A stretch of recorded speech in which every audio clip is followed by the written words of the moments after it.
അപ്പൊ പീരുമേട് ടൗൺ എന്ന് പറയുന്നത് നമ്മുടെ IDFന്റെ സ്റ്റേറ്റ് കമ്മിറ്റി ഓഫീസിൽ ഈ സ്ഥലം കൂടിയാണ്. അത് തൊട്ടുപോലെ DVC ഓഫീസ്. അത് IDFയുടെ ഒരു ബന്ധമുള്ളതുപോലെ അവർ CPM, CPI, BJP ഓഫീസിലേക്ക് നിൽക്കുന്ന കുടുംബങ്ങളാണ്. എന്നാൽ ഈ സംഭവം ഉണ്ടായി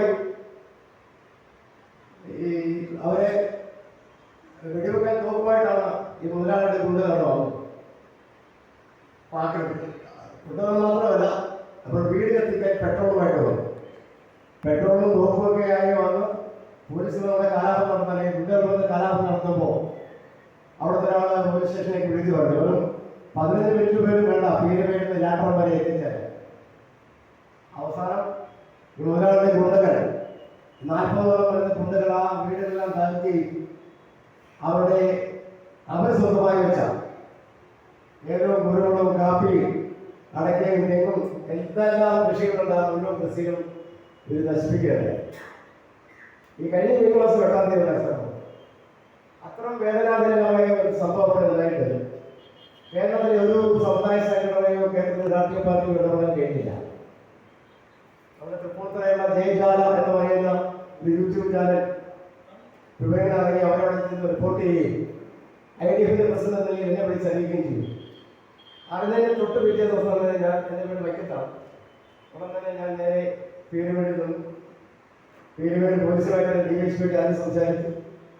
അദ്ദേഹം പറഞ്ഞു അങ്ങനെ സംഭവമില്ല എന്ന് പറഞ്ഞു. എന്തായാലും ഞാൻ പ്രശ്നം നടക്കുന്ന മേഖലയിലേക്ക് പോവുകയാണ് എന്ന് പറഞ്ഞ് ഞങ്ങളോട് ചെന്നു.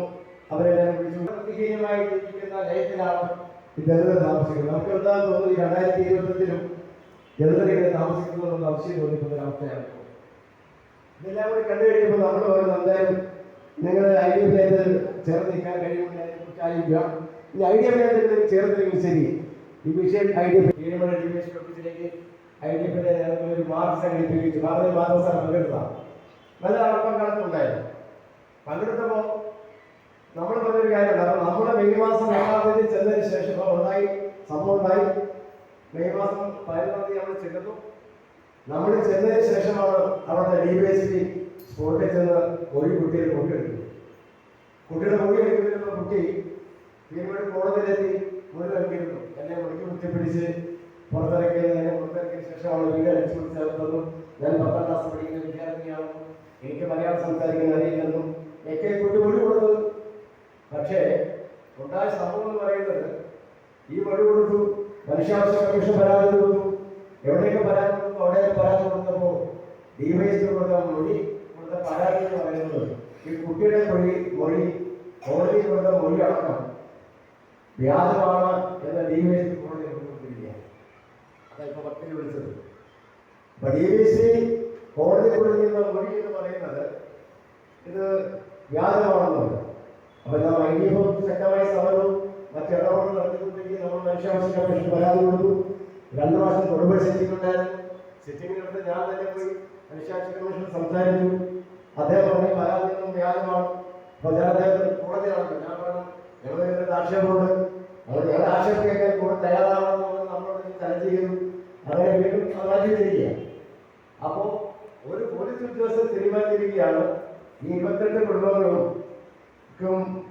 നമുക്ക് മനസ്സിലാക്കാൻ കഴിയുന്നത് ഇപ്പോൾ താമസിക്കുന്ന കർണൻ എന്ന് പറയുന്ന അവിടുത്തെ പ്രാദേശികമായ വിഷയത്തിൽ നേരത്തെ കൊടുക്കുന്ന കർണന്റെ അപ്പന്റെ അവിടെ താമസിക്കുന്നത്. 964 റേഷൻ കാർഡ് അവർക്കുണ്ട്. ആകെ സർക്കാർ കൊടുത്ത ഭൂമിയിലാണ് താമസിക്കുന്നത്. ഇവിടുത്തെ എസ്റ്റേറ്റ് കൊണ്ട് സ്ഥാപിക്കുന്നത്. കേസ് നടന്നുകൊണ്ടിരിക്കുക. എന്തായാലും ഇങ്ങനെ നടന്നുകൊണ്ടിരിക്കുമ്പോൾ ഭാഗ്യവശാൽ കഴിഞ്ഞ ദിവസം നമ്മുടെ CK ജാനും എന്നെ വിളിക്കുകയും അവരുടെ ഒരു പുതിയ രാഷ്ട്രീയ മുന്നോട്ടുമായി ബന്ധപ്പെട്ടുകൊണ്ട് IDFിന്റെ ഒരു അഭിപ്രായം ആരായുന്നതിന് വേണ്ടി എന്നെ കാണാൻ പറഞ്ഞു. കാരണം വിചാരിച്ച് വീട്ടിലേക്ക് വരണ്ട,